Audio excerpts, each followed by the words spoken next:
Bom dia, pessoal. Sejam todos muito bem-vindos, sejam todas muito bem-vindas. Esse é o nosso Esquina Sucupira, edição da manhã de quinta-feira, dia 4 de agosto. Setembro, olha aí, rapaz. 4 de setembro de 2025. Eu sou o Rodrigo Oliveira e vou ficar com vocês aí os próximos minutinhos para a gente falar de julgamento do Bolsonaro, né? Por incrível que pareça, é isso que tem feito o mercado ficar um pouquinho mais, como é que a gente vai falar? Precavido, né? Com medo do que pode vir por aí, né? Então vamos falar sobre o julgamento em si, um pouquinho. Vamos falar um pouco também sobre a história da anistia, né? Começou a circular que tem ganhado força a proposta de anistia na Câmara dos Deputados. É claro que isso não é tão fácil assim, né? Tem que passar na Câmara, tem que passar no Senado, depois o STF pode rever. Então, tem muita coisa para acontecer. Empresários brasileiros estiveram nos Estados Unidos conversando também com o vice-secretário de Estado americano, o Christopher Landau, também receberam um conselho sobre o que eles precisam fazer para acabar com as tarifas. A gente também recebeu um apoio inusitado, digamos assim, ou um amigo que talvez a gente nem precisasse que dissesse que é nosso amigo, porque talvez não ajude, mas atrapalhe ainda mais a nossa negociação com os Estados Unidos sobre as tarifas. O Tesouro dos Estados Unidos mandou uma carta para os bancos brasileiros para saber, afinal de contas, o que eles estão fazendo com a lei Magnitsky, ou sobre a lei Magnitsky. Isso acabou também, isso acaba repercutindo no mercado. Tem agenda econômica, e aí a gente já fala também o giro dos mercados, tem produção da Prio, tem resolução, ou quase, sobre a compra do Banco Master pelo BRB, e por aí vai, né? O cenário político, como é que se fala? Mandando no cenário econômico nesses dias de julgamento do Bolsonaro, né? Mas vamos lá, bom dia então para a nossa querida Maria Lúcia. Lembrando aí o recado da Maria Lúcia, subscrevam, curtam, compartilhem este conteúdo. Então, se inscreva aí no canal, você também pode fazer parte do nosso clube de membros, mas se inscreva no canal, isso é muito importante para a gente aqui, que você seja inscrito no canal, isso também dá acesso ao chat, deixa o like e ativa o sininho aí para que você receba todas as vezes o nosso conteúdo quando a gente tiver conteúdo novo. A nossa Carmelina de Moro também já está por aqui. Quem mais por aqui? Olha, só vocês hoje no chat? Oh, rapaz, mas daqui a pouco chega mais gente. Estou adiantado demais? Não, 7h39. Mas vamos lá. Vamos começar pelo começo? Vamos falar aí sobre os 300 de Valdemar da Costa Neto, né? Acabamos fazendo essa pequenina arte aí. Olha, o Paulo Roberto Nascimento também já chegou. Lembrando aí o filme 300, né? Que tinha o Rei Xerxes, Rodrigo Santoro, que fazia o Rei Xerxes careca, né? Coincidentemente. E os 300 de Esparta, que conseguiram vencer aí o exército do Rei Xerxes, representados aqui pelo nosso corajosíssimo capitão Bolsonaro, gritando por liberdade a dele própria, né? Então, acabou a fase de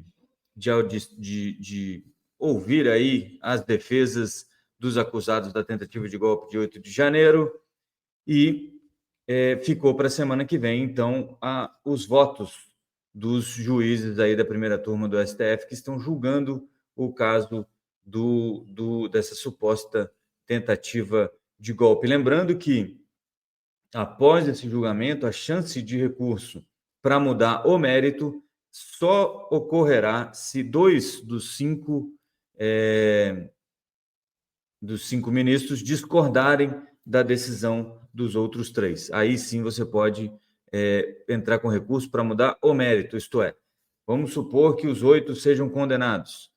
Para que você entre com um recurso para tentar mudar para absolvição, você precisa que 2 ministros tenham votado pela absolvição dos acusados. O contrário também funciona. Se os 8 forem absolvidos por 3 ministros, somente se 2 ministros forem favoráveis à condenação é que a acusação pode entrar com recurso para tentar mudar o mérito. O que acontece depois disso, se não houver esses 2 votos dissonantes, é declaração de embargo, subterfúgios para você atrasar uma eventual prisão de todos os envolvidos, né, ou dos condenados. Bom, o caso é o seguinte: enquanto isso está correndo, ganhou força na Câmara dos Deputados, aparentemente em função de uma articulação do governador de São Paulo, Tarcísio de Freitas, para não, mais ou menos. O Tarcísio de Freitas, a Maria Lúcia está perguntando se estou muito preocupado. Não, não estou preocupado, mais ou menos, é isso que eu quis dizer. Uma articulação do Tarcísio de Freitas para que, então, o projeto de anistia andasse no Congresso Nacional. E aí começou a sair um monte de notinha, um monte de notícia dizendo que os ministros da STF já teriam maioria para derrubar uma eventual anistia, que parte dos ministros aceitaria, mas não se envolvesse anistiar o Bolsonaro e o núcleo duro aí do golpe. Mas, na verdade, é o seguinte: tudo isso é balão de ensaio que está circulando pela imprensa para saber mais ou menos como é que isso vai cair. Tem realmente uma discussão para avançar o PL da anistia no Congresso Nacional. O Hugo Mota aparentemente falou com o Tarcísio de Freitas e disse que pode andar. A própria situação, né, o deputado Lindbergh Farias, o Lindinho, chegou a dizer que há uma chance razoável de o projeto de anistia ser votado na Câmara dos Deputados, e o presidente do PL, né, partido de Bolsonaro, Valdemar da Costa Neto, em entrevista ontem para a Globo News, também disse que teriam os votos para conseguir a aprovação dessa medida aí de anistia. Vamos ouvir a nossa querida Andréa Sadi e o Valdemar da Costa Neto. Mas antes eu queria me desculpar. Ontem, no GC aqui, nessa legendinha que aparece, eu coloquei Flávia Zanata quando era Júlia Zanata. Não sei se eu falei errado o nome também, mas eu vi que eu coloquei escrito errado. Na descrição do vídeo estava Júlia Zanata, mas por algum motivo acabei chamando-a de Flávia Zanata. Vai entender, né? Deve ser muito cedo da manhã. É basicamente isso. Vamos lá. Então, o que Valdemar da Costa Neto falou ontem na Globo News, que causou aí um alvoroçozinho sobre uma possível anistia a Bolsonaro e envolvidos no golpe ou na tentativa de golpe de 8 de janeiro. Tem agora esse ambiente? Não, o Hugo Mota, nós estamos trabalhando o Hugo Mota, nós temos que valorizar o trabalho do Hugo Mota. Nós temos que levar ele para cima, porque senão nós não conseguimos tocar isso para frente. Porque está havendo um entendimento entre os partidos, todos os partidos, para que se vote anistia. Quais são esses partidos? Para a gente poder fazer uma conta aqui. PP, União Brasil, o Republicanos. Quer dizer, nós temos número para isso. O PL, o senhor? PL, o PSD também? O PSD deve vir também. Então nós temos que trabalhar, porque isso é justo. É justo que um cidadão que não tenha direito à sua defesa, a outro grau de instrução, ele tem o direito. Então o senhor está calculando uns 300 votos aí, pelo que eu estou percebendo pela bancada, para depois do julgamento, ou seja, daqui a umas 2 semanas, é isso? Depois do julgamento. Seria depois do julgamento. Então,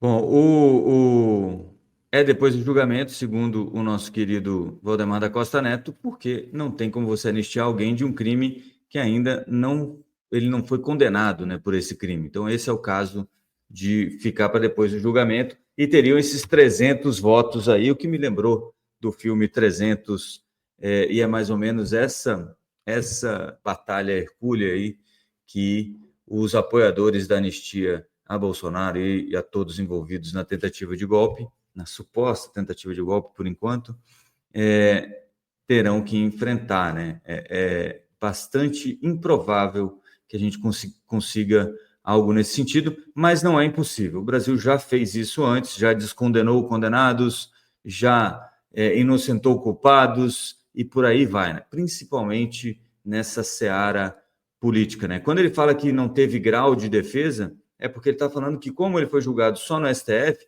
não tem para onde recorrer.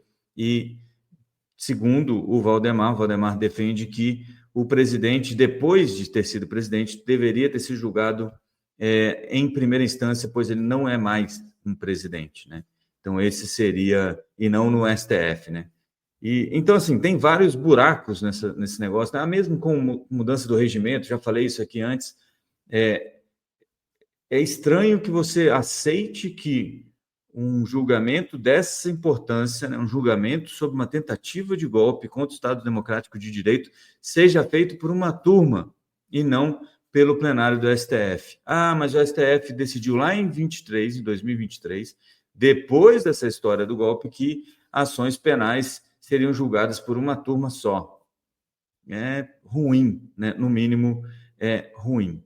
Bom, enquanto isso, né, fica todo mundo com essa espada na cabeça das tarifas e da Lei Magnitsky para saber, afinal de contas, o que acontece com o Brasil daqui para frente, né? Quando acabar esse julgamento, quando tiver essa anistia, né? Como é que os Estados Unidos vai reagir? Como é que a gente vai reagir? E alguns empresários foram até os Estados Unidos e conversaram aí com o vice-secretário de Estado, o Christopher Landau, para saber o que fazer, né? O presidente da CNI foi um representante da ANCHAN, também a Câmara Americana de Comércio Exterior, Câmara Americana de Comércio, né?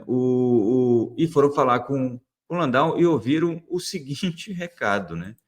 Olha só, façam lobby em Brasília, não em DC, né? District of Columbia, que é Washington, DC, porque tem o Washington Estado e tem o Washington Distrito Federal, digamos assim, que é o DC nos Estados Unidos. E o que ele está dizendo é o seguinte, olha, essa é uma negociação política e que deve ser feita lá em Brasília e não aqui, porque aqui a gente vai tratar de outras coisas. O que o presidente da CNI chegou a argumentar é que o que o Landau falou, ele não falou de Bolsonaro, mas deixou implícito um pouco que isso também faz parte do problema, mas que há um outro problema, que é um problema com empresas americanas, regulação e coisas parecidas, né? Então, aquela história das Big Techs continua sendo uma história importante para a gente ficar de olho, porque isso tem sim a ver com as tarifas. Eu falei isso antes, o Trump acabou de recorrer da decisão de um tribunal americano sobre a ilegalidade das tarifas, né? Recorreu à Suprema Corte lá nos Estados Unidos, deve ganhar, o governo americano deve ganhar, e as tarifas devem continuar vigentes, mas eu imagino que, enquanto isso estiver desse jeito, as tarifas não vão mudar para a gente aqui, por enquanto, e nem para ninguém, né? Afinal de contas, se você está lá discutindo legalidade, você cortar ou aumentar tarifas não faz nenhum sentido, uma vez que você não sabe nem se as tarifas são legais ou não.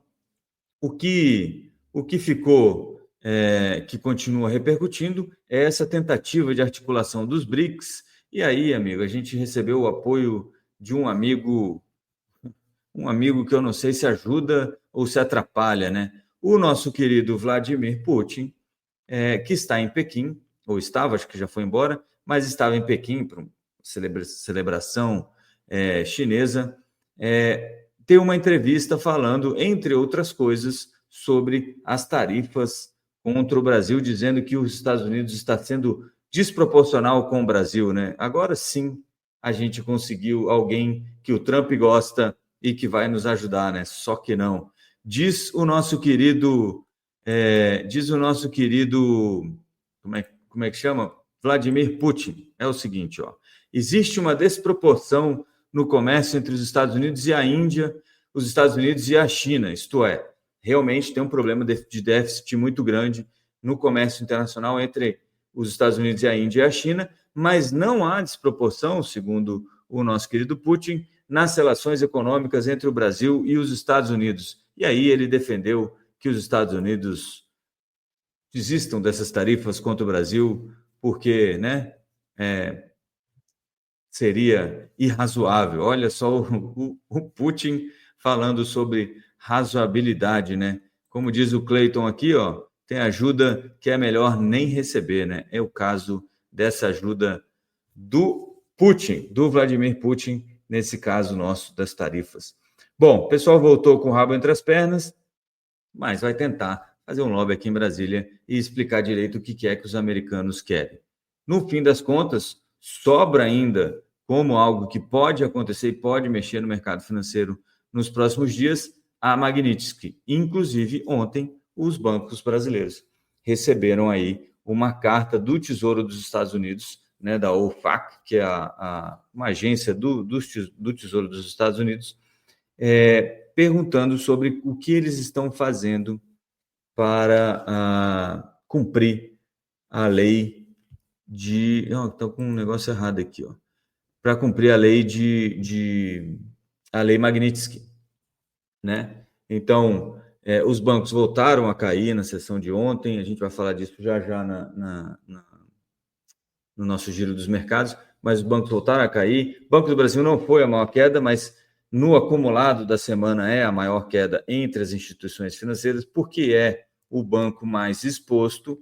Receberam essas cartas, mas nenhum banco quis falar sobre o que foi respondido, né? Sobre o que os bancos, então, estão fazendo para manter o Moraes sobre as sanções da lei Magnitsky, né? Então, a gente ainda tem bastante tensão no ar em função dessa história da Magnitsky, mas eu não espero que isso escale para algo mais prejudicial ao sistema financeiro brasileiro ou aos bancos como um todo, né? O que tem de expectativa é, na semana que vem, com o julgamento, com a retomada do julgamento aí da tentativa de golpe, da suposta tentativa de golpe, é possível que, conforme os ministros deem seus votos, sejam ou não incluídos na Magnitsky. É mais ou menos isso que o pessoal tem de receio, né? Então, você que é acionista de bancos brasileiros deve lembrar disso, e também lembrar que o Banco do Brasil é, sim, o banco mais exposto a esse tipo mais exposto a essas punições que podem ser oriundas aí da Magnitsky. Beleza? Então, a gente está, nesse momento, todo mundo meio olhando para esse julgamento do Bolsonaro, para saber mais ou menos o que acontece. Será que sai um candidato à presidência daí? Será que queima o Tarcísio, com essa história de o Tarcísio ser um dos articuladores pela anistia? Inclusive, o Haddad ontem aproveitou, numa entrevista que ele deu ao SBT, dizendo que o pessoal sempre disse que o Tarcísio era de centro, e eu sempre disse que a máscara ia cair, agora a máscara caiu, porque na cabeça do nosso querido Fernando Lero Haddad, existe uma extrema-direita, né? Seja lá o que isso quer dizer. Então, o Tarcísio seria representante dessa extrema-direita e tudo mais, né? A gente tem outros problemas para o nosso querido Fernando Haddad se preocupar, mas ele parece que está mais preocupado com as eleições, né? Também tem que dar uma folga para o coitado do Fernandinho, né? Bom, agenda econômica hoje, só para a gente não sair sem a agenda econômica aqui, a agenda tem mercado de trabalho nos Estados Unidos, o ADP, o JOLTS saiu ontem com um pouquinho de vagas a menor do que o pessoal estava esperando. Eu tinha o número anotado aqui em algum lugar, sim, ó. 7,1 milhões de vagas de emprego disponíveis contra uma expectativa de 7,4 milhões, o que reforça aquelas apostas de um corte na taxa de juros americana agora em setembro. Isso acaba ajudando um pouco o Brasil, mas ontem não conseguiu tirar a bolsa do vermelho, né? Os juros acabaram cedendo, aí 2 bases, né? Cedendo força de expressão, né? Acabaram ficando de lado no fim da sessão, contrabalançando aí essas histórias de Magnitsky, tarifas, julgamento do Bolsonaro, leilão extra calendário de papéis de NTNB do Tesouro, que também assustou um pouquinho sobre essa necessidade de financiamento do governo, e a Bolsa acabou tendo seu terceiro dia de queda, embora os juros tenham ficado aí de lado e os juros nos Estados Unidos tenham cedido um pouquinho, mas muito, né, naquela ideia de inclinação da curva, com mais incerteza para o futuro mais distante, né? Futuro mais curto prazo aqui, pessoal apostando numa queda de juros. Alguns Fed Boys, né? O Christopher Waller, por exemplo, que é um cara muito vocal e um dos candidatos aí à presidência do Fed, porque tem proximidade com o Trump e também ecoa muito dos pedidos do Trump, chegou a dizer que a gente já está passando da hora de cortar os juros nos Estados Unidos. Hoje, então, tem ADP, que é um outro relatório de emprego, mas o importante mesmo é o que sai amanhã, que é o payroll, que aí sim esse movimenta os mercados de uma vez por todas. No Brasil tem balança comercial, deve sair um superávit para agosto de 6 bilhões de dólares, um pouquinho menor do que julho, quando a gente conseguiu um superávit comercial de 7 bilhões, mas muito mais alto que o ano passado, quando a gente conseguia aí um superávit na balança comercial de 4,5 bilhões de dólares. Beleza? Então, assim, só para resumir essa parte toda aqui, muita coisa na política, pouca coisa na economia, e a gente vai esperando. A MP do IOF, que é aquela MP 1303, segundo Randolfo Rodrigues, ficou para a semana de 22, 23 de setembro, lembrando que o governo, isso tem que passar no Senado, tem que passar na Câmara, está no Senado agora. Lembrando que o governo tem até o dia 8 de agosto para aprovar essa MP, senão ela caduca. E aí, amigo, vai ser difícil fechar esse orçamento, né? Basicamente isso. Deixa eu só... Vamos passar aqui para o nosso giro dos mercados, então, e pegar e pegar um pouco do que está acontecendo, que aconteceu ontem nos mercados e o que a gente tem de possível movimento para hoje, né? Como eu falei, então, o Ibovespa fechou em queda de 0,34. Deixa eu só compartilhar aqui a minha tela com vocês. Ibovespa, olha aí, em queda de 0,34 ontem, aos 139.863 pontos, e entre as principais altas, Cosan e Raizen, né? E aí você vai me perguntar, mas o que houve, né? Tem uma história de que o BTG e o Itaúsa querem comprar parte da Raizen, que é controlada aí pela Cosan. Então, ambas aqui lideraram as altas no Ibovespa. Ontem, Cosan fechou em 8% de alta e Raizen 4,96%. O Pão de Açúcar fechou com alta de 2,93%, já na esteira aí de uma assembleia para a mudança do controle, que é a destituição de todos os membros da diretoria pedida pela família Coelho Diniz, que é uma das maiores acionistas agora, um dos grupos acionistas mais relevantes dentro do Pão de Açúcar.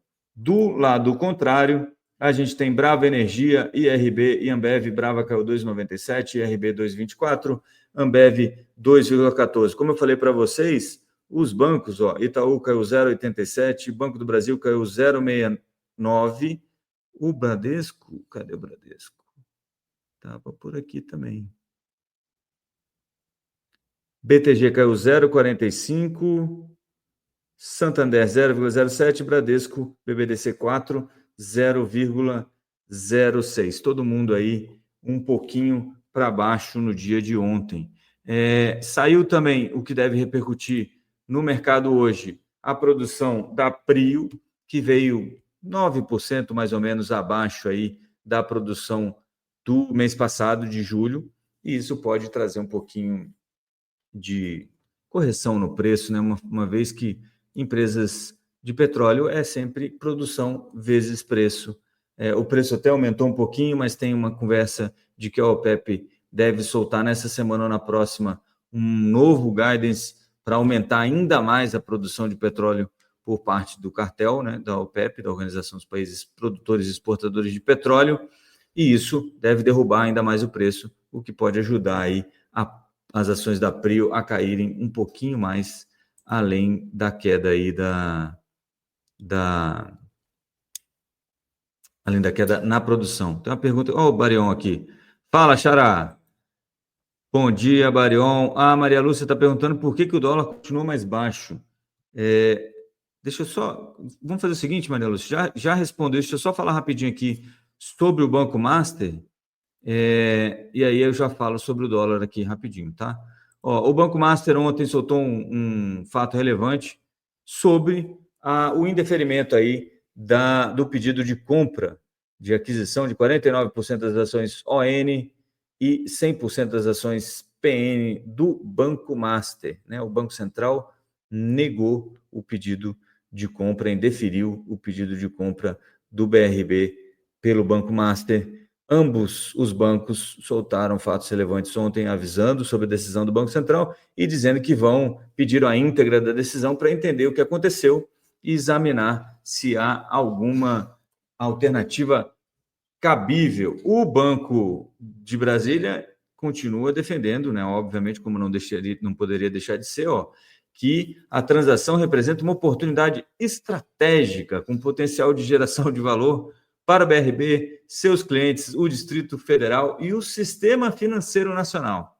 Então, vai manter aí os acionistas todos ligados nessa história da compra do Banco Master. Beleza? Tem muita coisa por trás dessa história do Banco Master. Eu tenho certeza que assim que isso terminar, a gente vai ter muito para falar sobre essa confusão aí do Banco Master. Pergunta da nossa querida Maria Lúcia sobre o dólar.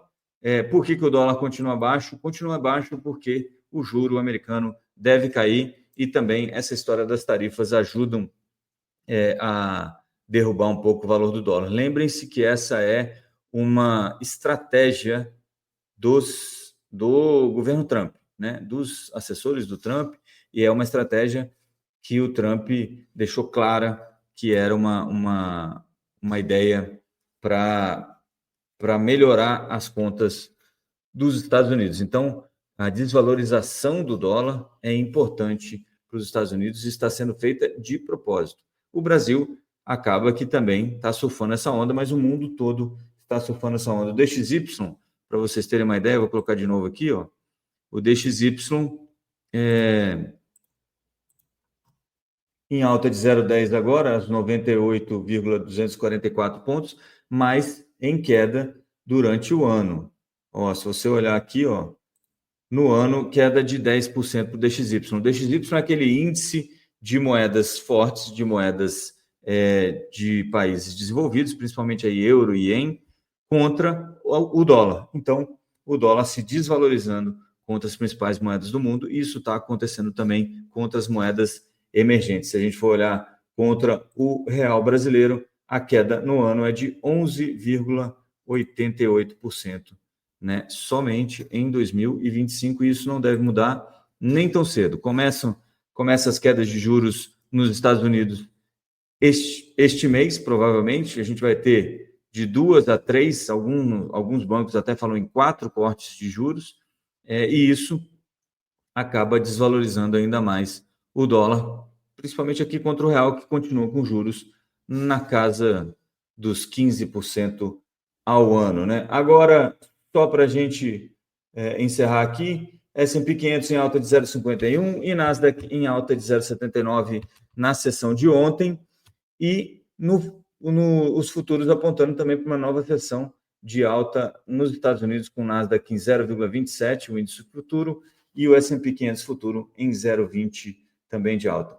O petróleo em queda de 1,19, provavelmente em função dessa notícia de que a OPEP+ vai aumentar ainda mais a produção, e o minério de ferro em alta de 104,80, que pode ajudar um pouco a Vale. A Vale, que está envolvida em um processo aí na Bahia, concessão de ferrovia, etc. e tal, e está sendo pressionada pelo governo eu esqueci o nome do negócio que eles têm que fazer lá, mas para assumir um projeto aí para o governo, que é um projeto muito caro ao nosso querido ministro da Casa Civil, Rui Costa. Então, não se espantem se nos próximos dias vocês começarem a ouvir ruídos sobre a Vale, sobre conselho de Vale, sobre o governo querendo multar a Vale por alguma coisa. É pressão do governo para conseguir com que a Vale faça o que ele quer que seja feito. Então, é basicamente isso, tá? O ouro em queda, depois de um novo recorde, a 3.536 dólares a onça Troy, e o Bitcoin a 110 mil dólares, o Bitcoin. Beleza? Então eu vou ficando por aqui hoje, mais curtinho, 30 minutos, mas não precisa a gente ficar enrolando quando o que a gente tem é pouca coisa acontecendo, apesar de muito importante. Mas todo mundo ainda de olho nessa repercussão do julgamento do Bolsonaro e o que pode sair disso, principalmente no que diz respeito a retaliações dos Estados Unidos com tarifa e lei Magnitsky. Beleza? Vou ficando por aqui. Muito obrigado pela presença de vocês. Não se esqueçam de se inscrever no canal, deixar o like e também acionar o sininho para que vocês recebam aí recomendações de vídeo toda vez que a gente estiver no ar e que a gente tiver conteúdo novo. Beleza? Até a próxima. Bons negócios a todos. E eu estou tranquilo, Maria Lúcia. E avante, Sucupira!